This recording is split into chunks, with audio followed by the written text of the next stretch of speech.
Praise the Lord. आप सबको जय मसीह की। मैं परमेश्वर का धन्यवाद देता हूं आज की सुबह के लिए जो परमेश्वर ने हम सबको दिखाई है। एक और दिन प्रभु ने हमारे जीवन में जोड़ा है। हम प्रभु को कोटि कोटि धन्यवाद दें। Praise the Lord. एक नए संदेश के साथ मैं आपके सम्मुख उपस्थित हूं। मैं आपका दोस्त पास्टर राज मैसी आपसे गुजारिश करता हूं कि मेरे इस चैनल को सब्सक्राइब करें, मेरे वीडियोस को लाइक करें, शेयर करें और कमेंट सेक्शन में आकर मुझसे बातचीत जरूर करें। बेल आइकन को जरूर दबाएं ताकि नोटिफिकेशन आपके पास पहुंचे। Praise the Lord. मेरा एक और चैनल है जिसका नाम है जीसस माई लाइफ, उसे भी जरूर सब्सक्राइब कीजिए। उसका लिंक मैंने डिस्क्रिप्शन में डाला हुआ है, आप उसे क्लिक कीजिए और उसे सब्सक्राइब कीजिए, क्योंकि आने वाले दिनों में एक बाइबल प्रतियोगिता हम उस पर शुरू करने वाले हैं। तो उसमें हिस्सा लेने के लिए जीसस माई लाइफ को ज़रूर सब्सक्राइब कीजिए। तो आज का जो संदेश है वो बहुत ही विशेष है, बहुत ही महत्वपूर्ण है, क्योंकि शैतान के पास हमारे विरोध में बहुत सारी बातें हैं और उसमें से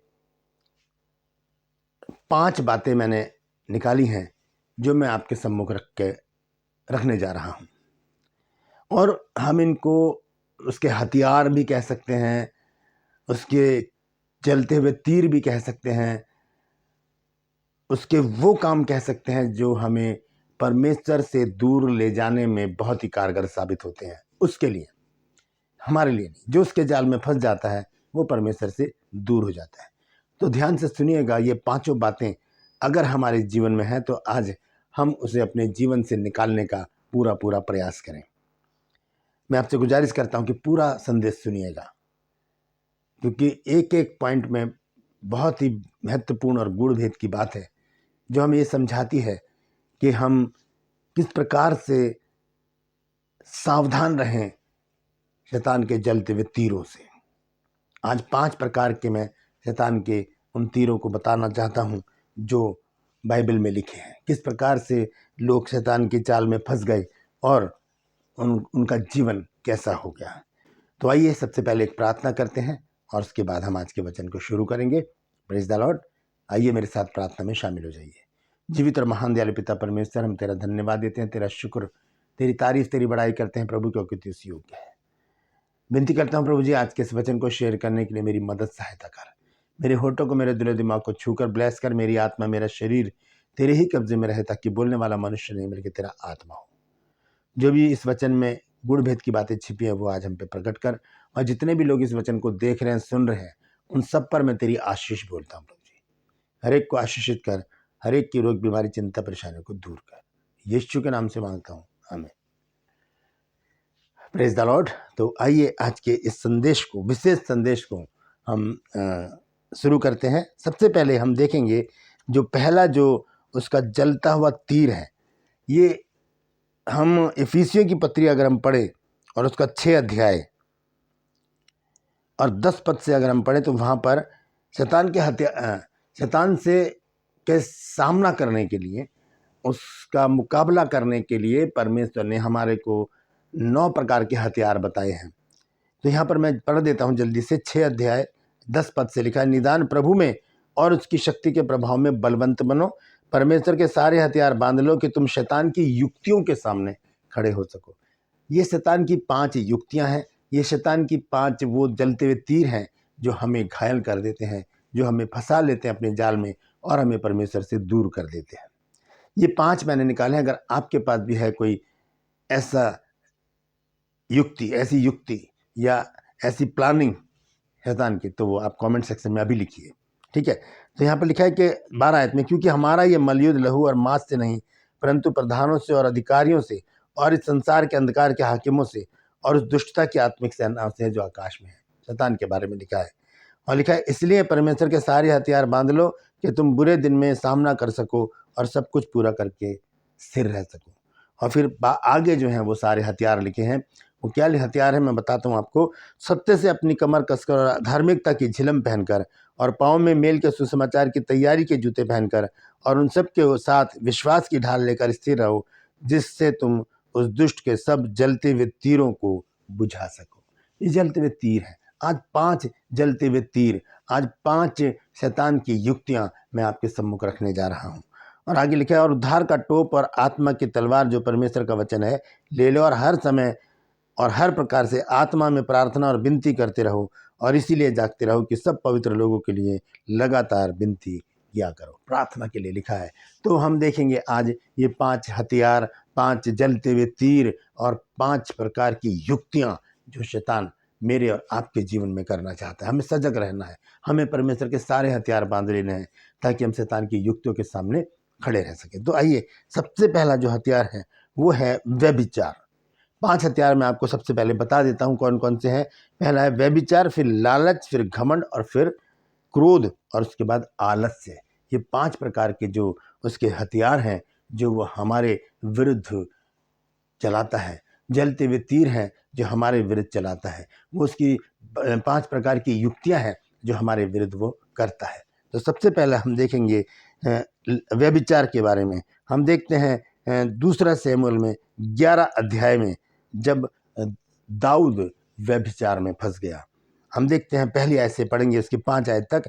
फिर जिस समय राजा लोग युद्ध करने को निकला करते हैं, उस समय अर्थात वर्ष के आरंभ में दाऊद ने योआब को और उसके संग अपने सेवकों और समस्त इस्राएलियों को भेजा, और उन्होंने अम्मोनियों को नाश किया और रब्बा नगर को घेर लिया, परंतु दाऊद यरूशलेम में रह गया, वो युद्ध करने नहीं गया।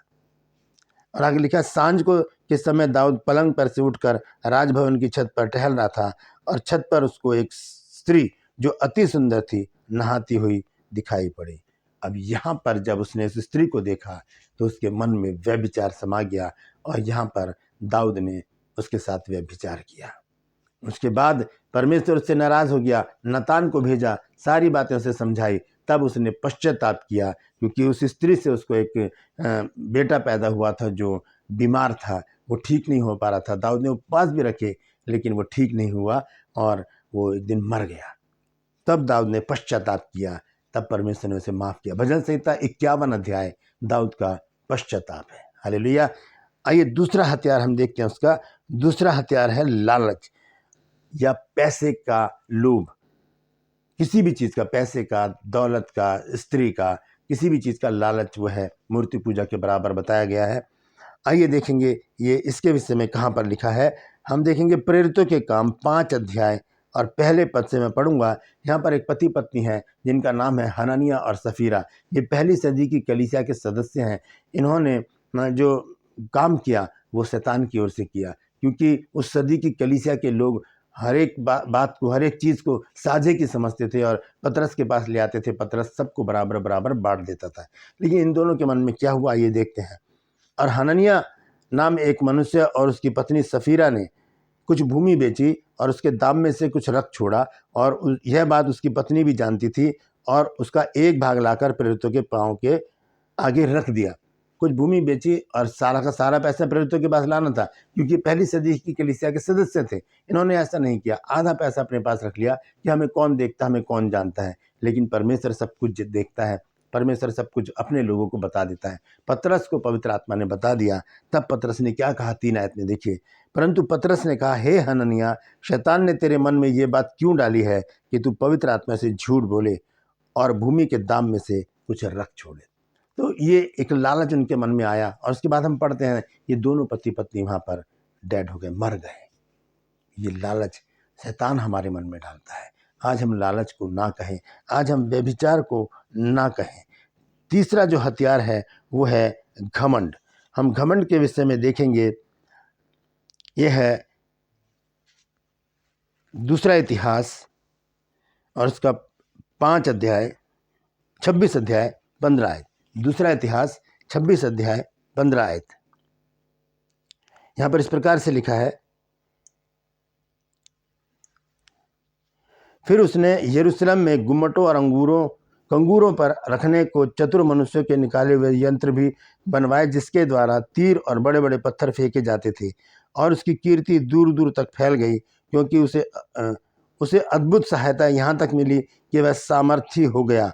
परंतु जब वह सामर्थी हो गया तब उसका मन फूल उठा, और उसने बिगड़कर अपने परमेश्वर यहोवा का विश्वासघात किया। अर्थात वह धूप की वेदी पर धूप चलाने को यहोवा के मंदिर में घुस गया, और अजरिया याजक उसके बाद भीतर गया, और उसके संग यहोवा के 80 याजक भी जो वीर थे गए, और उन्होंने उजिया राजा का सामना करके उससे कहा, उजिया, हे उजिया, यहोवा के लिए धूप जलाना तेरा काम नहीं, हारून की संतान अर्थात उन याजकों का ही काम है जो धूप जलाने को पवित्र किए गए हैं। तू पवित्र स्थान से निकल जा, तूने विश्वासघात किया है, यहोवा परमेश्वर की ओर से यह तेरी महिमा का कारण ना होगा।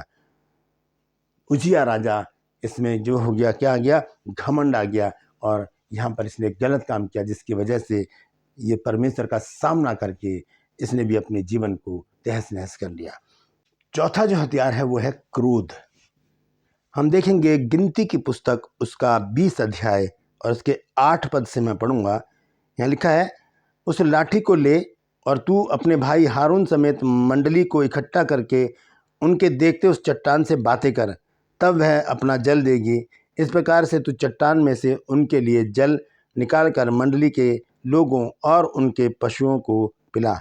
यहोवा की इस आज्ञा के अनुसार मूसा ने उसके सामने से लाठी लेकर चला गया, और मूसा और हारून ने मंडली को उस चट्टान के सामने इकट्ठा किया। तब मूसा ने उससे कहा, हे दंगा करने वालों सुनो। यहाँ पर क्रोधित हो गया मूसा और कहता, हे दंगा करने वालों सुनो, कि हमको इस चट्टान से तुम्हारे लिए जल निकालना होगा।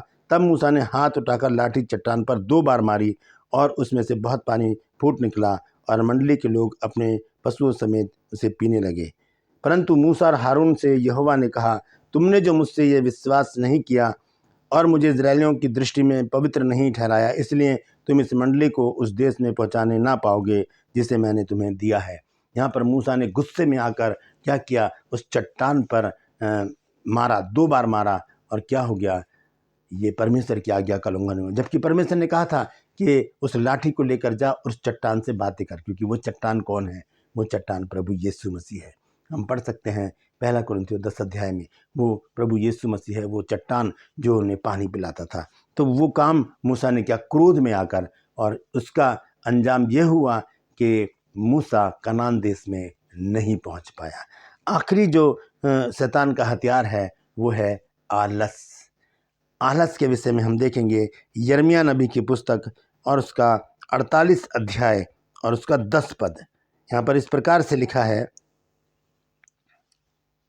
श्रापित है वो जो यहोवा का काम आलस्य से करता है, और वह भी जो अपनी तलवार को लहू बहाने से रोके रखता है। तो आलस जो है वो परमेश्वर के कार्य में नहीं होना चाहिए। परमेश्वर ने कहा है उठकर अभी प्रार्थना करो, तो हमें प्रार्थना करनी चाहिए। परमेश्वर ने कहा है कि चर्च जाओ, तो हमें ज़रूर जाना चाहिए। परमेश्वर ने कहा है कि उसकी आराधना करो, तो हमें ज़रूर करनी चाहिए। परमेश्वर ने कहा है कि फलाने के घर जाकर वचन सुनाओ, यहाँ पर खड़े होकर वचन सुनाओ। और परमेश्वर की हर एक बात में अगर हम हाँ में हाँ मिलाकर अपने काम को करते हैं तो परमेश्वर को ये भाता है। लेकिन जो आलस कर देता है, आज कर लेंगे कल कर लेंगे, उस आलस से परमेश्वर नाराज हो जाता है, और जो आलस करने वाला व्यक्ति है वो श्रापित हो जाता है। हम यीशु मसीह के विषय में देखते हैं, यीशु मसीह जब अपनी सेवकाई में थे, कभी भी यीशु मसीह ने लोगों से नहीं कहा कि कल आना, मैं कल तुम्हें आशीष दूंगा, मैं कल तुम्हारे लिए प्रार्थना करूंगा, मैं कल तुम्हें चंगाई दूंगा, मैं कल तुम्हें भोजन खिलाऊंगा। पर प्रभु ने ऐसा कभी नहीं कहा। उसी समय प्रभु ने काम किए और बड़े बड़े आश्चर्य कर्म हुए। तो यहाँ पर लिखा है कि श्रापित है वो जो यहोवा का काम आलस्य से करता है। तो ये 5 प्रकार के हथियार हैं, शैतान के युक्तियां हैं, शैतान की जलते हुए तीर हैं शैतान के, जो हमें विचलित कर देते हैं और परमेश्वर से दूर हटा देते हैं। मैं एक बार फिर से रिपीट कर देता हूँ, ये 5 हथियार हैं, व्यभिचार, लालच, घमंड, क्रोध और आलस। इन 5 से हम बचें, हम सरगर्म हो जाएं, क्योंकि प्रभु का आगमन बहुत निकट है। हम उसके आगमन की तैयारी करें और इन 5 बातों को अपने जीवन से दूर करने का प्रयास करें। Praise the Lord. तो आज के लिए बस इतना ही। यदि आज आपने कुछ नया सीखा है तो कमेंट सेक्शन में आकर ज़रूर बताइएगा, और यदि आपके पास भी कोई विषय है जिसके विषय में आप कुछ जानना चाहते हैं तो मुझे ज़रूर कमेंट सेक्शन में लिखिए, ताकि मैं उस पर वीडियो बनाकर आप तक उस संदेश को मैं पहुंचा सकूं। Praise the Lord. परमेश्वर इन वचनों के द्वारा हम सबको आशीषित करे। इस वचन को शेयर कीजिए और आगे पहुंचाइए, ताकि और भी लोग इन बातों को जान सकें और सजग हो जाए शैतान के इन 5 जलते हुए तीरों से। आज के लिए बस इतना ही। अगले वीडियो में एक नए संदेश के साथ आपके सम्मुख फिर उपस्थित होऊंगा। तब तक के लिए मुझे आज्ञा दीजिए और अपना ख्याल रखिए। Praise the Lord.